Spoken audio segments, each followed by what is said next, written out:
साथियों नमस्कार। आप सभी का स्वागत है आपके अपने YouTube channel UK exam crackers पर। साथियों उत्तराखंड प्रवक्ता भर्ती परीक्षा 2024 के अंतर्गत प्रश्नों की जो सीरीज हम चला रहे हैं उसी क्रम में मैं आज आपके लिए लेकर के आया हूँ महत्वपूर्ण पुस्तकें राजनीति विज्ञान से संबंधित। ये भाग 2 है साथियों। कुछ महत्वपूर्ण पुस्तकें भाग 1 में शामिल की गई हैं और ये भाग 2 है। ये सभी पुस्तकें साथियों कहीं ना कहीं परीक्षाओं में पूछी गई हैं, तो आप इन सभी पुस्तकों को तैयार कर लीजिएगा और आगामी प्रवक्ता परीक्षा में ये पुस्तकें आपके लिए काफ़ी फ़ायदेमंद होंगी, क्योंकि कहीं ना कहीं ये पुस्तकें पूछी जा सकती हैं, तो आप इन सभी को तैयार कर लीजिएगा। तो आइए साथियों शुरू करते हैं। साथियों पॉलिटिक्स अरस्तु की महानतम रचना है, जिसे राजनीति शास्त्र पर लिखी गई एक बहुमूल्य निधि माना जाता है और इसमें पहली बार साथियों राजनीति को एक वैज्ञानिक रूप दिया गया है। पॉलिटिक्स में साथियों अरस्तु ने राज्य संबंधी सिद्धांतों का वर्णन किया है और उसने राज्य के स्वरूप, जन्म और लक्ष्य का सुंदर प्रतिपादन इस पुस्तक में किया है और उसके राज्य संबंधी विचार इतने सुव्यवस्थित हैं कि अरस्तु के लगभग साथियों 2500 वर्ष बाद भी आज उनकी प्रामाणिकता को स्वीकार किया जाता है। इसके बाद साथियों जो दूसरी महत्वपूर्ण पुस्तक है वो है द रिटोरिक, ठीक है, यानी अलंकार शास्त्र। तो साथियों ये जो पुस्तक है ये पुस्तक भी अरस्तु के द्वारा लिखी गई है, द रिटोरिक, ठीक है। तो अलंकार शास्त्र ये पुस्तक भी अरस्तु की है, तो ये भी आपको ध्यान में रखनी है। और इसके अतिरिक्त अरस्तु ने साथियों भौतिक विज्ञान पर मेट्रियोलॉजी, ठीक है, और साथ ही साथ शरीर विज्ञान पर हिस्ट्रीज ऑफ एनिमल्स इन्होंने लिखी है। ओके, तो बहुत सारी पुस्तकें हैं, लेकिन कुछ ये पुस्तकें आप इनको अवश्य ध्यान रखिएगा। साथियों तीसरी जो महत्वपूर्ण पुस्तक है द सब्जेक्शन ऑफ वुमेन 1869, ये पुस्तक जॉन स्टुअर्ट मिल के द्वारा लिखी गई पुस्तक है। काफ़ी इंपॉर्टेंट ये पुस्तक है साथियों, द सब्जेक्शन ऑफ वुमेन। साथियों सन 1830 में जॉन स्टुअर्ट मिल का परिचय एक अत्यंत प्रतिभाशालिनी एवं मेधावी सुंदरी श्रीमती हैरियट टेलर नामक उच्च वर्ग की महिला से हुआ था, ठीक है। और ये कहा जाता है कि तभी से मिल के जो विचार हैं उनमें मानवीयता की जो संवेदनशीलता है वो प्रस्फुटित होने लगी थी। ओके, और साथियों जो हैरियट टेलर हैं इन्हीं के विचारों से प्रभावित होकर के ही मिल ने द सब्जेक्शन ऑफ वुमेन नामक पुस्तक लिखी थी और मिल महिलाओं और श्रमिकों की पीड़ा को समझने लगे थे। इसके अलावा साथियों मिल के द्वारा कुछ और भी महत्वपूर्ण पुस्तकें लिखी गई हैं। System of logic, system of logic ये आपको ध्यान रखना है, ठीक है। और the principles of political economy, ठीक है, ये भी मिल की महत्वपूर्ण पुस्तक है। ऑन लिबर्टी, साथियों ऑन लिबर्टी तो मिल की महत्वपूर्ण पुस्तक है ही, क्योंकि काफ़ी इंपॉर्टेंट पुस्तक है मिल की। और मिल ने अपना जो एक विचार प्रस्तुत किया था, एग्ज़ाम में ये प्रश्न आया हुआ कहीं कि मिल ने अपना ये विचार अपनी किस रचना में प्रस्तुत किया कि अपने ऊपर, अपने शरीर और मन पर व्यक्ति संप्रभु है। तो ये ऑन लिबर्टी में ही ये विचार मिल ने पेश किया है। तो ऑन लिबर्टी तो है ही, मैंने पहले जो वीडियो है उसमें बताया है आपको। और कंसीडरेशन ऑफ रिप्रेजेंटेटिव गवर्नमेंट ये भी मिल की पुस्तक है। यूटिलिटेरियनिज्म ये भी मिल की महत्वपूर्ण पुस्तक है। इसके अतिरिक्त एसेज ऑन रिलीजन, ठीक है, autobiography and thoughts on parliamentary reforms.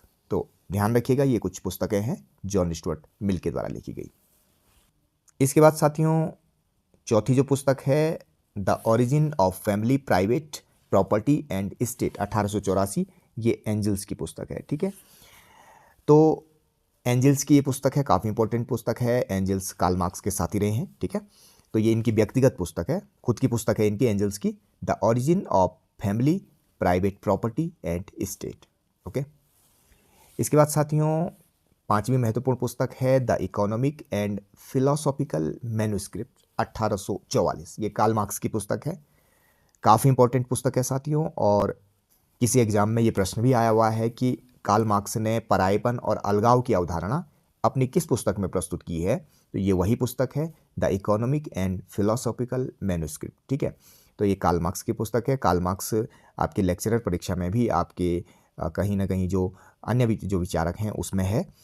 तो कार्ल मार्क्स काफ़ी इंपॉर्टेंट आपके लिए होंगे, इनकी पुस्तकों को आप पढ़ लीजिएगा। ओके साथियों, कम्युनिस्ट मैनिफेस्टो में मार्क्स के कुछ कथन जो हैं वो मैं आपको बता देना चाहता हूँ, ठीक है। इनकी जो पुस्तक है कम्युनिस्ट मैनिफेस्टो 1848, तो इसमें इन्होंने कुछ बातें जो कही हैं, पहला जो इनका कथन है कि दुनिया के मजदूरों एक हो जाओ, खोने के लिए तुम्हारे पास बेड़ियों के अलावा कुछ नहीं है। दूसरा इनका जो कथन है वो ये है कि अभी तक इतिहास वर्ग संघर्ष का इतिहास है।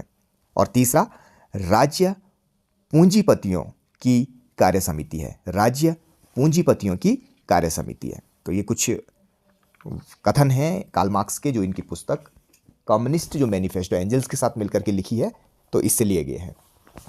इसके अतिरिक्त साथियों छठी जो महत्वपूर्ण पुस्तक है वैल्यू प्राइस एंड प्रॉफिट 1865, ये भी कार्ल मार्क्स की पुस्तक है और कार्ल मार्क्स ने इस पुस्तक में अतिरिक्त मूल्य का जो सिद्धांत है वो प्रस्तुत किया है। सातवीं महत्वपूर्ण पुस्तक है साथियों critique of the Gotha programme 1875, ये भी कार्ल मार्क्स की पुस्तक है, काफ़ी इंपॉर्टेंट ये पुस्तक है, critique of the Gotha programme, ठीक है। और कार्ल मार्क्स का ये कथन जो है ये एग्ज़ाम में आया हुआ है कि कार्ल मार्क्स की किस पुस्तक में ये जो कथन है ये दिया गया है या वहाँ से ये लिया गया है ये कथन, ठीक है, कि प्रत्येक व्यक्ति से उसकी क्षमताओं के अनुसार और प्रत्येक व्यक्ति को उसकी आवश्यकताओं के अनुसार। तो ये कथन critique of the Gotha programme जो ये पुस्तक है, ठीक है, कहीं ना कहीं वहाँ इसका वर्णन है। तो इम्पॉर्टेंट ये पुस्तक है critique of the Gotha programme. साथियों इससे पहले जो मैंने पुस्तक बताई अभी वैल्यू प्राइस एंड प्रॉफिट, अतिरिक्त मूल्य का सिद्धांत, ठीक है। तो अतिरिक्त मूल्य है क्या, थोड़ा हम इसको समझ लें। देखिए मार्क्स के अनुसार साथियों श्रमिक जो पैदा करता है और वास्तव में जो प्राप्त करता है, ठीक है, उनका अंतर ही मार्क्स ने अतिरिक्त मूल्य बताया है। जैसे वस्तु की कीमत 100 रुपये है और पूंजीपति श्रमिक को 40 रुपये देता है तथा 60 रुपये खुद हड़प जाता है, ठीक है। तो यही अतिरिक्त मूल्य मार्क्स ने बताया और मार्क्स ने कहा कि यही मार्क्स ने शोषण का आधार बताया है और श्रमिक को सिर्फ जीवन निर्वाह मजदूरी ही मिल पाती है, ठीक है। अब इसके बाद साथियों आठवीं जो पुस्तक है ये अंबेडकर जी की पुस्तक है, ठीक है। अंबेडकर जी भी आपके टॉपिक में हैं, ठीक है, भारतीय विचारक जो हैं। तो इनकी जो पुस्तक है ये द एनिहिलेशन ऑफ कास्ट, ये अंबेडकर जी की पुस्तक है साथियों, ठीक है।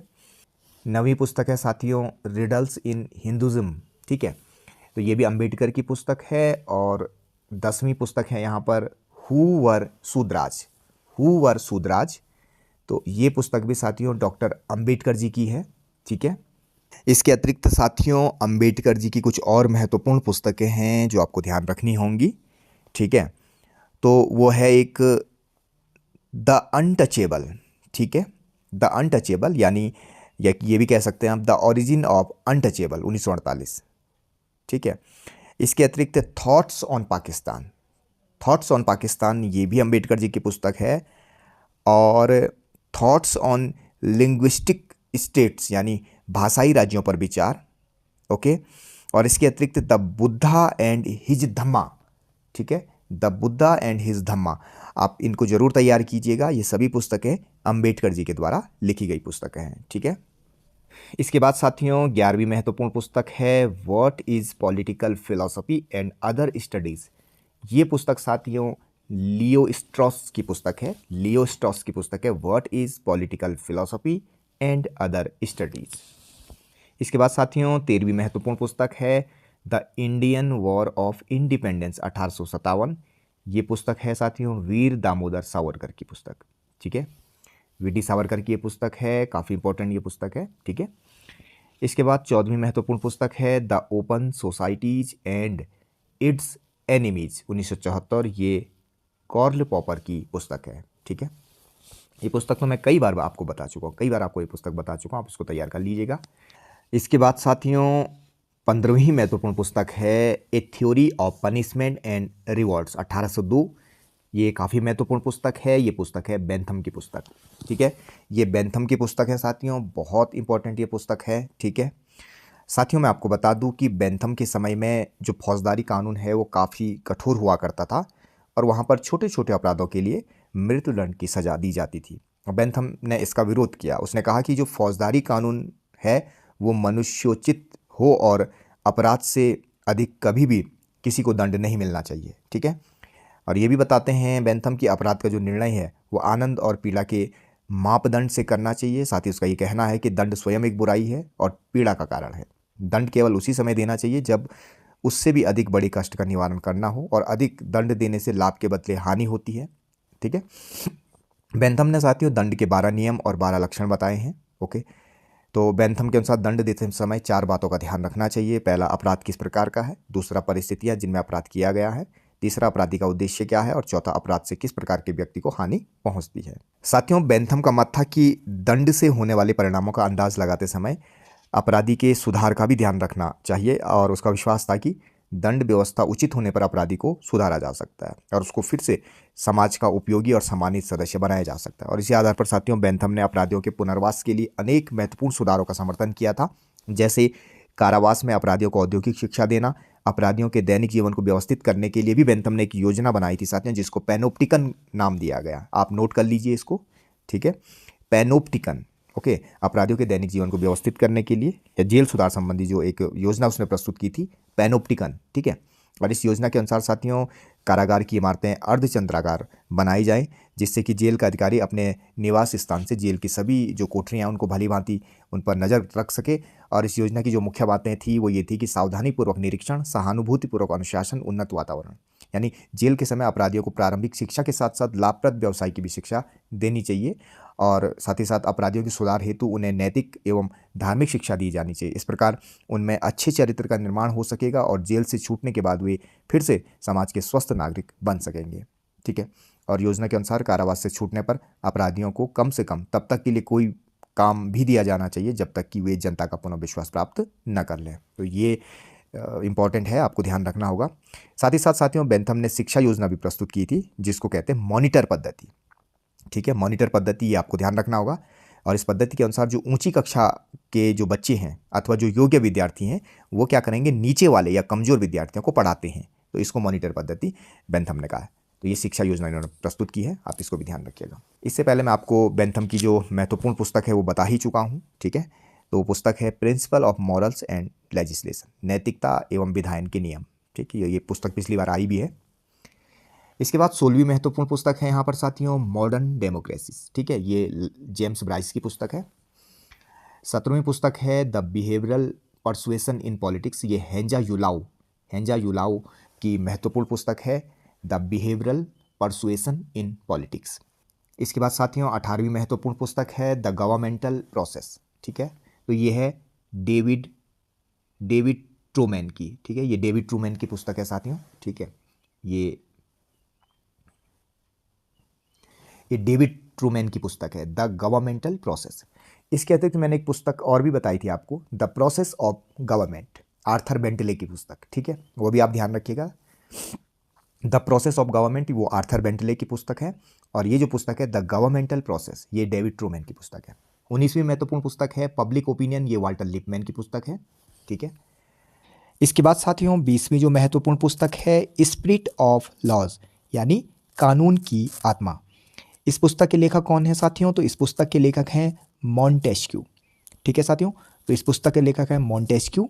और साथियों अमेरिका ने शक्तियों के पृथक्करण के सिद्धांत को फ्रांसीसी विचारक मॉन्टेस्क्यू के विचारों से प्रेरित होकर के ही अपनाया था। ठीक है, तो इसीलिए साथियों मॉन्टेस्क्यू को अमेरिकी संविधान निर्माताओं का बौद्धिक जनक या बौद्धिक पिता भी कहा जाता है। तो ये बात भी आपको ध्यान में रखनी है, काफ़ी इंपॉर्टेंट है। 21वीं महत्वपूर्ण पुस्तक है साथियों the end of history the last man, ये फ्रांसिस फुकुयामा की पुस्तक है the end of history the last man. ठीक है, इसके बाद साथियों 22वीं महत्वपूर्ण पुस्तक है what is to be done. ठीक है, what is to be done, ये लेनिन की पुस्तक है साथियों। ठीक है, तो लेनिन की ये पुस्तक है, आप इसको ध्यान रखिएगा, what is to be done. ठीक है, 23वीं महत्वपूर्ण पुस्तक है द पॉलिटिक्स ऑफ मॉडर्नाइजेशन, ये डेविड एप्टर की पुस्तक है, इंपॉर्टेंट पुस्तक है the politics of modernisation, David Apter की पुस्तक है। 24वीं महत्वपूर्ण पुस्तक है politics among nation, the struggle for power and peace 1948, बहुत इंपॉर्टेंट है, हंस जे मॉर्गेनथाउ की। तो ये मॉर्गेनथाउ की पुस्तक है पॉलिटिक्स एमंग नेशंस। ठीक है, 25वीं जो पुस्तक है वो है मॉडर्न पॉलिटिक्स एंड गवर्नमेंट, ये एलन आर बॉल की पुस्तक है। ठीक है, modern politics and government, Alan R Ball की ये पुस्तक है। ठीक है, इंपॉर्टेंट ये पुस्तक है, आप इसको भी ध्यान रखिएगा।